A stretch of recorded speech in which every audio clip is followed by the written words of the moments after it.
સુરત નવી સિવિલ હોસ્પિટલનું તંત્ર રામ ભરોસે છે। લાલિયાવાડીનો અડ્ડો હવે નવી સિવિલ હોસ્પિટલ બની ગઈ છે।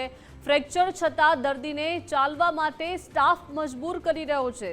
સ્ટ્રેચર પર સગાના ફાફા સ્ટાફ મસ્તીમાં મસ્ત જોવા મળી રહ્યો છે। પગમાં ફ્રેક્ચર છતાં દર્દીને કોઈ જ વ્હીલચેર કે સ્ટ્રેચર નથી મળ્યું। લાચાર દર્દી પરિવારના ટેકે ચાલવા માટે મજબૂર બન્યો છે। દર્દીને ખભે ટેકો દઈ એક્સરે રૂમ સુધી લઈ જવામાં આવ્યો છે। એક્સરે રૂમ સુધી પહોંચવા આ અસહ્ય પીડા દર્દીએ સહન કરી છે। શું હવે દર્દીઓને સુવિધા માટે ભીખ માંગવી પડશે તેને લઈને પણ સવાલો છે। ઈચ્છા થાય તો જ સુવિધા આપવાનો સિવિલનો નિયમ છે। શું નવી સિવિલમાં દર્દીની પીડા કરતા સ્ટાફની આ આળસ મોટી છે? સિવિલ સ્ટાફની કામચોરો સામે હવે દર્દીના સગામાં ભારે રોષ જોવા મળી રહ્યો છે। ड्रेसिंग करवाने के लिए आए थे। ड्रेसिंग हो गया, हम उधर से लेके आ रहे हैं। अब यार तो कैसे लेके आ रहे हैं? अब तो वही नहीं मिला तो हम लेके आ रहे हैं अपने हाथ पर। आपने मंगा था स्ट्रेचर ऐसा?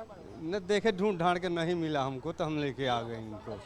कब तक इंतजार करेंगे? चल जाएंगे अपना दिखवा लेंगे। आपने बोला था कि स्ट्रेचर मंगवा दो।